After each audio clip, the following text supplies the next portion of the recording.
Shimon Peres was a great man. Great people are not different in kind from the rest of us. They do not have superhuman traits. They are like everyone else, but different in degrees. They are more tenacious than most of us.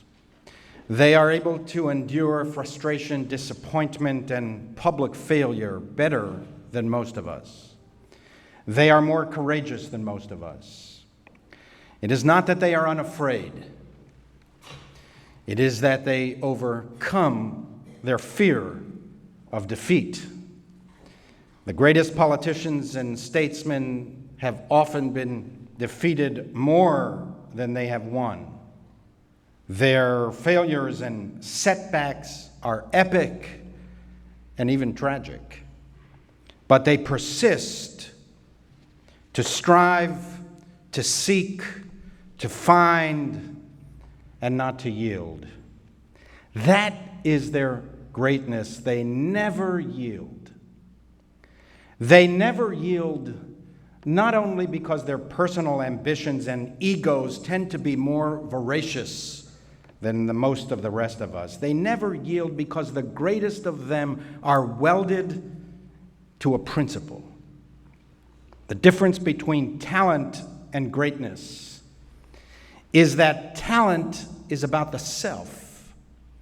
Greatness is about others. You are only as great as the cause you serve, Peres would often say. Principle has a life of its own. Principle is immortal. It outlasts the human being. Great people often describe themselves as only the vessel, the human container that gives life to the cause. It is the cause that is strong. The human vessel is fragile. That was the way of the Hebrew prophets. But I do not know how to speak, Jeremiah responds when God sends him to prophesy.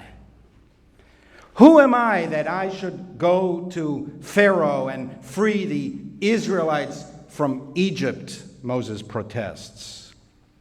It is not false modesty. It is how the human vessel is welded to the purity of principle. It was the British people that had the lion's heart, said Winston Churchill. I had the luck to be called upon to give the roar. Shimon Peres was in politics for all the right reasons. He never got rich, never wanted to make money, and never really wanted to do anything else. Happy is the man who finds wisdom, the man who attains understanding, say the Proverbs. There is nothing tragic about the death of Shimon Peres. He never considered himself old, but he was old. A 93-year-old man is old. He was not struck down in the prime of his life. His prayer was to be productive until the end, and that was granted. He worked until the very day of the stroke that would claim his life. He never stopped working, reading, meeting people, thinking about the future. He lived a full, rich, exciting life. He often said that he did not want to die before he died. He just wanted to live a full life. And he did. And it is a blessing, not a tragedy. Some of us die completely used up, depleted of energy and lucidity. Shimon Peres died as we read how Moses died, with his eyes undimmed and his vigor unabated. He was mentally vigorous and intellectually alive until the final 2 weeks of his life. So there is nothing unusual or premature about his passing. It is sad, but only because mortality itself is sad. And so the manner of his death allows us to celebrate the near century of his life. We are able to look back and give thanks for this remarkable gift bestowed upon the Jewish people. Sophocles wrote that one must wait until evening to see how splendid was the day. It was necessary to wait until the end of his life to see how splendid was the day of Shimon Peres. Were we to have evaluated him at any given moment of his life, we might have missed the essential greatness of the man. Of course, he had enormous accomplishments along the way. He oversaw arms purchases for the nascent Jewish state. He acquired many of the weapons that fought and won the Six-Day War. He was the visionary and architect of that textile factory in Dimona, otherwise known as Israel's nuclear facility. He was the engine and driver of the Oslo Accords that envisioned full peace between Israel and the Palestinians. Although the architect of Israel's defense establishment, Peres's grand vision was always peace between Israel and her neighbors.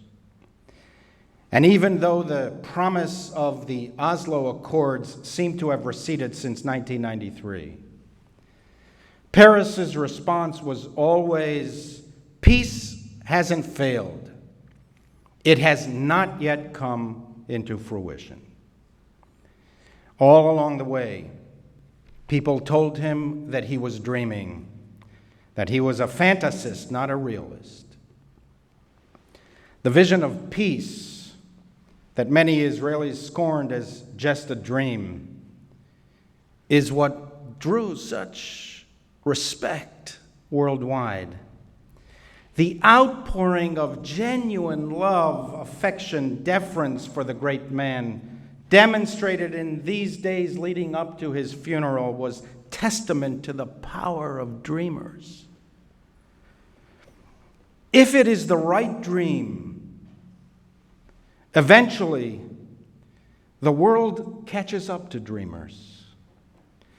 We want to be in the presence of dreamers.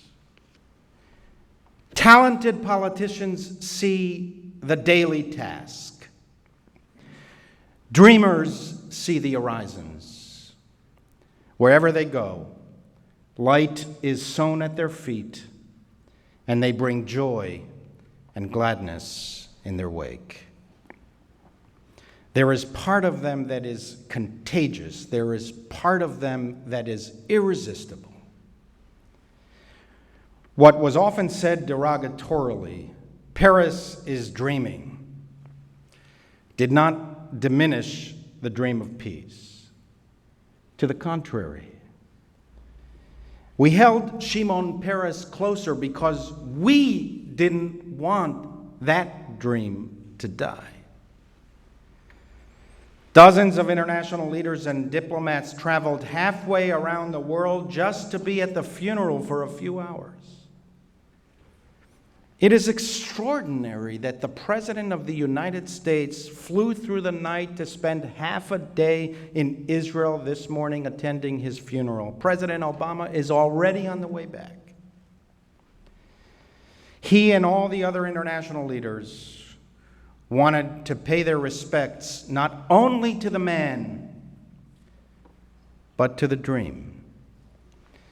That is the Israel that is most admired by them, the one that pursues peace relentlessly, despite every setback. The man they loved and respected is gone, but the flame of principle is still burning. Keep the flame alive. That is their message to the Israeli people. Alas, for most of his 70-year public career, The Israeli people had a complicated relationship with Shimon Peres. Other Israeli leaders were content with power. Prime Minister Sharon could care less what people thought of him.